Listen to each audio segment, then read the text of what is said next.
Hello friends, this is Advocate farooqueali of aequitaslaw from Kolkata. This video is an effort to make easy the understanding of Code of Civil Procedure through this diagram.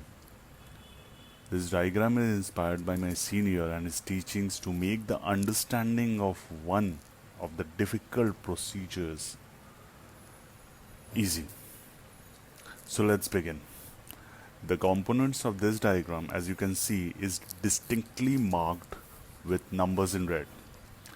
At first, we see a court within which it culminates the jurisdiction, both territorial and pecuniary.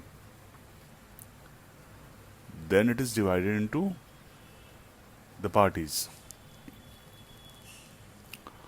The plaintiffs are the one who brings his grievances against the defendant by filing what we call a plaint, which appears as number 1 before the court of appropriate jurisdiction, and the court summons the defendants to answer the same for the purpose of jurisdiction, which appears as number 2. Then the defendant answers to the plaint in the form of written statement, which is marked as number 3 here. And after receiving both the plaint and the written statement, the court asks for suggested issues by both the parties, which is marked as number 4. To come to the questions which the court is approached to be decided, and thereafter the court framed the issues, which is number 5 of the diagram. Number 6 then shows that the parties discover and inspect each other's documents which they are relying upon to prove and disprove each other's case.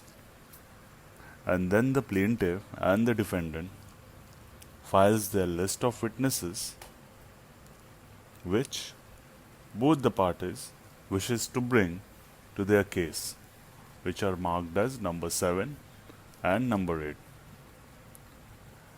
After completion of these procedures, the trial begins, which is marked as number 9.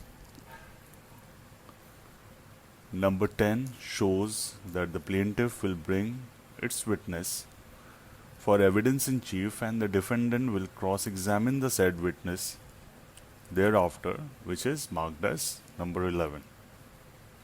Thereafter, the defendant will bring its witness for examination in chief, as appears in number 12, and the plaintiff will cross-examine them as shown in number 13.